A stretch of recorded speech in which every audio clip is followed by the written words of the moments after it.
இப்போ பாலாக்கீரை பன்னீர் வைக்க போகிறோம். பாலாக்கீரை பன்னீர் வைக்க போகிறோம். அதுக்கு தேவையான பாலாக்கீரை வந்து நான் கழுவி பச்சையாக தான் வச்சுருக்கேன். ஒரு கட்டு அதை இதில் போட்டுக்கலாம். அதுக்கு தேவையான பச்சை மிளகாய் 4 வச்சுருக்கேன். அதை இதில் போட்டுட்டு இதை அரைச்சி எடுத்துருவோம். இப்போ 4 தக்காளி, சின்ன தக்காளி தான் இவ்வளோ பெரிய தக்காளி, அதை இதில் போட்டு அரைச்சிடுவோம். முந்திரி ஒரு 7-8 வச்சுருக்கேன். அதையும் தக்காளியில் போட்டு அரைச்சிக்கிட்டு அடுத்து வீடியோவில் பார்ப்போம். இதை போய் அரைச்சிட்டு வந்துடும். இப்போ பன்னீர் கூட்டு வைக்க போகிறோம். அடுப்பை வந்து ஆன் பண்ணிக்கிடுவோம். ஆன் பண்ணியாச்சு. சட்டியை வச்சுருவோம். சட்டி காயட்டும். இப்போ இதுக்கு தேவையான எண்ணெய் ஊற்றிக்கிறோம். இப்போ வந்து நான் வந்து கடலெண்ணெய் தான் ஊற்றுறேன். கடலெண்ணெய் வந்து தேவையான எண்ணெயை ஊற்றிக்கிறோம்.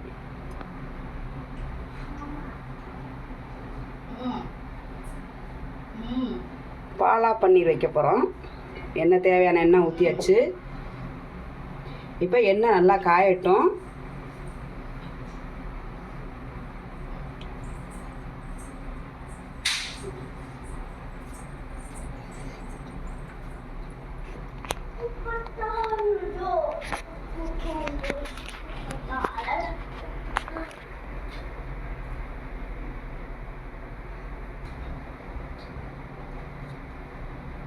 இப்போ சட்டி நல்லா காஞ்சிருச்சு.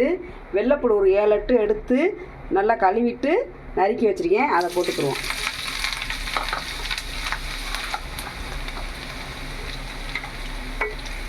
நல்லா ஓரளவுக்கு பொன்னிறமாக ஆகிற அளவுக்கு இதை நல்லா வதக்கிடுவோம். ஓரளவுக்கு வதங்கிருச்சு. இப்போ வந்து பெருஞ்சீரகம் சும்மா இந்த ஸ்பூனில் 1/4 ஸ்பூனு, அது மாதிரி சின்ன சீரகம் 1/4 ஸ்பூனு, அதையும் போட்டு நல்லா வதக்கிடுவோம். ரொம்ப கருக விட்டுறக்கூடாது. இப்போ பெரிய வெங்காயத்தில் 2 சின்ன வெங்காயம் 2 சிறுசாக எடுத்து நார்மலாக அட்டு வெட்டிக்கேன். அதையும் போட்டு வதக்கிடுவோம்.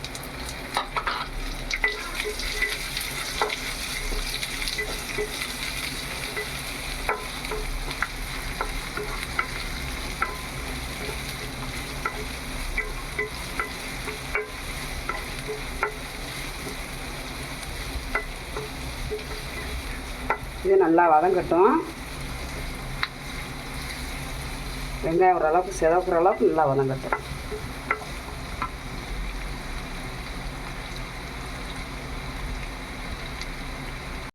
இப்போ வெங்காயம் வெள்ளைப்பூடு நல்லா வதங்கிடுச்சு. 2 ஸ்பூன் இஞ்சி பூண்டு எடுத்து வச்சுருக்கோம். அதையும் போட்டு நல்லா வதக்கிடுவோம். இந்த ஸ்பூனில் தான் 2 ஸ்பூன் எடுத்துருக்கேன் நான். அதையும் போட்டு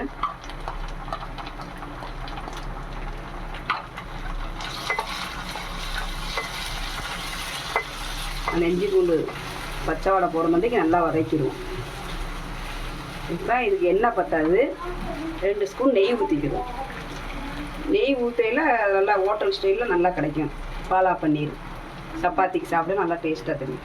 சப்பாத்திக்காக எது வேணால் நல்லாயிருக்கும். ஆனால் சப்பாத்தி தான் ரொம்ப டேஸ்ட்டாக இருக்கும். 2 ஸ்பூன் போதும். நல்லா அந்த பச்சை வடை போகிறதுக்கு நல்லா வதக்கிடுவோம்.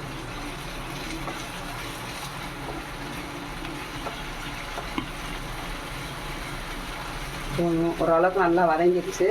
இப்போ வந்து சின்ன தக்காளியாக 4 தக்காளியும் ஒரு 7-8 முந்திரியே இதை வந்து அரைச்சி வச்சுருக்கேன் நான். அதையும் இதில் ஊற்றிக்கிடுவேன்.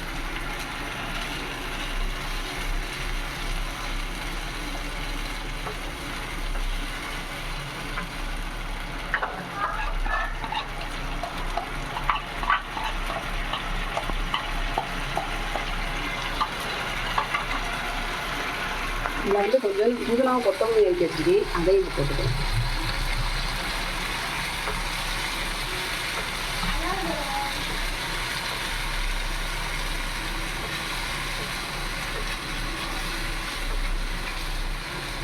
இப்போ இதில் வந்து பாலாக்கீரையும் 4 பச்சை மிளகாவும் நான் அரைச்சி வச்சுருக்கேன்.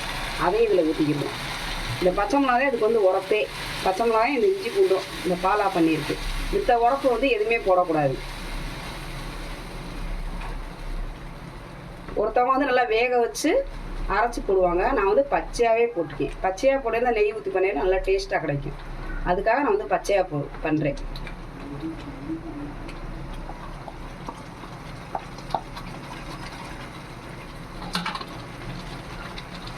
இப்போ கரம் மசாலா வந்து ஒரு ஸ்பூன் எடுத்து வச்சுருக்கேன். இந்த ஸ்பூனில் அதை கொட்டிக்கும்.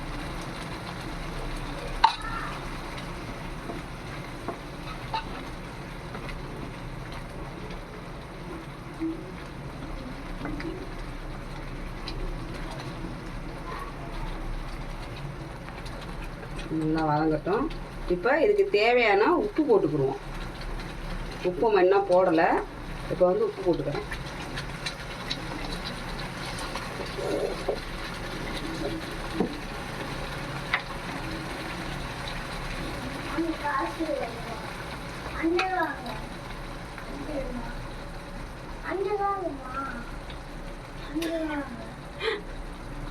அதுக்கிட்ட சேர்ந்து நான் வர சொல்ல ஜாடிதான். இப்போ இதுக்கு இந்த அரை ஸ்பூன் நான் போடுறேன் உப்பு. அது உப்பு இருக்கானான்னு பார்த்து கிண்டி விட்டுட்டு செக் பண்ணிக்கிடுவோம்.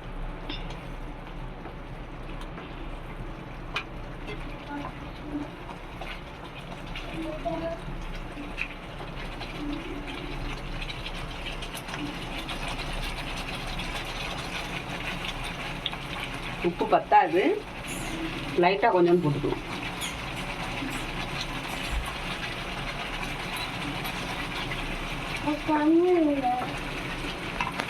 இப்போ இந்த ஸ்பூனில் ஒரு ஸ்பூன் தயிர் எடுத்து வச்சுருக்கேன், அதையும் ஊற்றிக்குவோம்.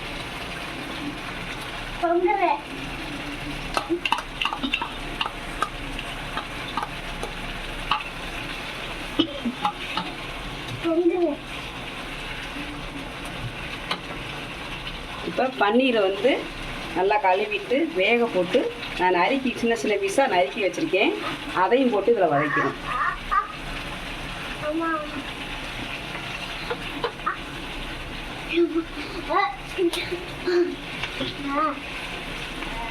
இப்போ அடுப்பை சிம்மில் வச்சு குறைச்சிட்டு கொஞ்ச நேரம் மூடி போட்டு மூடி வைப்போம்.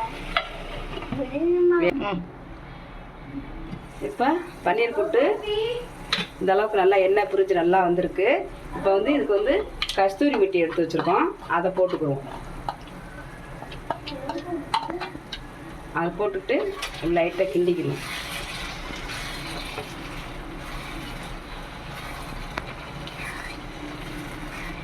உப்பு எல்லாமே கரெக்டாக இருக்குது. கஸ்தூரி மெட்டி போடையில் நல்லா ஹோட்டல் ஸ்டைலில் நமக்கு நல்லா கிடைக்கணும். சப்பாத்தியோடு வச்சு சேர்த்து சாப்பிடையில நம்ம நல்லாயிருக்கும். இப்போ உப்பு மட்டும் செக் பண்ணிக்கிடுவோம். உப்பு உரப்பு எல்லாமே கரெக்டாக இருக்குது. இப்போ வந்து கொத்தமல்லி எடுத்து வச்சுருக்கோம், அதையும் போட்டுக்குவோம்.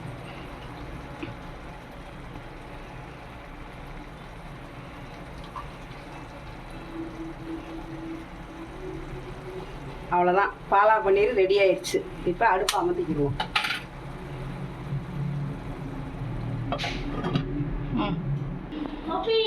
இப்போ பாலா பன்னீர் ரெடி ஆயிடுச்சு.